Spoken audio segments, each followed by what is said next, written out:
9:32, everybody. We've got an exciting guest today, one of TikTok's brightest stars and a rising comedian who's been making us laugh with his hilarious skits. Relatable humor, right? Like this airport traffic bit. Take a look. Let's go. Keep it moving. You can't stay parked here. Let's go. Come on. You can't park up at the. You can't park at the airport. You waiting for some? Hello. Come on. Keep it moving. Keep it moving. Keep it moving. That's like truth right there. He's going to be bringing his comedy to the Big Apple this weekend. Please welcome Radel Ortiz. Yes, what's going on? Oh my gosh. Good morning. Good morning. Good morning. Good morning. I mean, you are huge. You blew up on TikTok. Thank goodness. What happened over the weekend? It's back. Right? Did you get a little nervous there for a sec? I was definitely nervous. I was putting my applications to get a job at T-Mobile, right? But it came back right away, so I'm good. Did you have a little moment of panic when it went down for like 12 hours? Oh, yeah, absolutely. I was definitely nervous because there's a bunch of, I have a lot of supporters over there. Yeah. So. But I also was a little bit like, I wasn't taking it serious because, they was like hinting at it and joking that it was going to go away, but it never did. But when it finally did, it was like, whoa, serious. I mean, let's get to the beginning. How did you get started and how did you end up on TikTok? Well, that's a great question, Hazel. Thank you for asking. I've always had a passion for really like just being silly and just having fun. I was always the class clown, getting in trouble, And I always used to make videos even as a little kid. Okay. And then when I wanted to take it serious, I seen other people having success online with internet comedy. I have a friend named Chicklet that I grew up in the same neighborhood. And I just saw him blowing up, and I was like, wow, I can do this too, you know? And that was back in 2018. So. Yeah. Wow.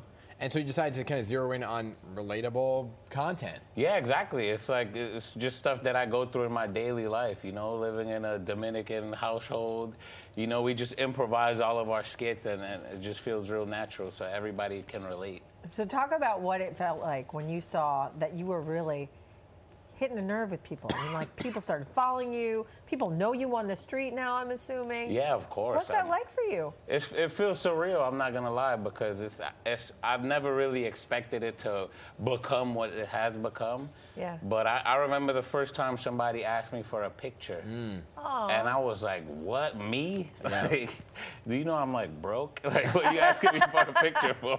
Our floor director is probably going to be one of those guys that's going to ask for a picture. Did you take that picture? Fan of yours. Huh? Did you take that picture? Of course. Yes. I don't say no to no pictures. Right. I could never. Right. What kind of comedy, I guess, did you zero in right away to a specific comedy, which was the relatable stuff, or did you kind of try things out, like one-liners, so on and so forth? Like, what'd you kind of zero? Yeah, definitely. I was definitely in the world of like, let me just try everything. Yeah. Whatever I feel is funny. So sometimes that'll be doing a voiceover of like some funny animals fighting or something, or maybe it's a video of me doing a parody of a song, with music. Yeah. Just tried a lot of different things, and I still do that to this day, of just whatever I find is funny. Yeah. Sometimes you get pretty physical. I mean, even like that whole airport bit. You ever get hurt? Anything? I get hurt sometimes when my mom smack fire out, man. Does she get annoyed? Does she get annoyed by anything? No, my mom don't get annoyed. She has a blast doing all the videos, but I know my head. That was her you looked threw a in the little, car, right? Huh? That was her you threw into the car? No, that was not her. I threw in the car. She would not have allowed that. But my mom does smack me up quite a bit. If you could see, I'm a little swollen right here. I know my forehead look crazy right now on live TV.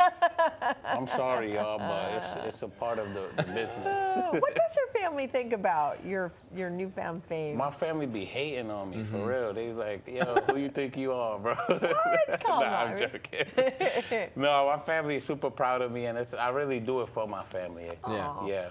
Do they want to be in your videos? Some of them do, but a lot of like my aunts and stuff, they can't be. They have to be completely dolled up. They need to have a whole salon session before we could do any little thing. And I'm like, makeup, I want to make this video right now. Yeah. No, they throw themselves behind the couch whenever I start recording. Yeah, we're on a tight budget. Right. Talk to us about the show in Brooklyn this weekend. The show in Washington Heights, Washington Heights. United Palace. Yes. Oh. Yes, this Okay. Saturday, and I'm excited. I'm not gonna lie. I'm really excited. We Okay. have a sold-out show, and I started doing stand-up comedy. I transitioned from the skits to the stand-up last year, and How's that going? Is it nerve-wracking? Oh yeah. And because that's you're going from taped to live reaction. Right, because it's just it's way different when you make a skit online and somebody doesn't like it. It doesn't hurt as much, right? Because it's like whatever, somebody gonna leave a bad comment. Yeah. Right. But when you live on stage and you have 500 people staring at you, and you say a joke that doesn't hit, that hurts. Oh. That hurts. Do you recover? Oh yeah, you have to. You have to keep it going. Yeah. You have to. I couldn't do it. Do you reference it like, oh, yeah, that didn't work?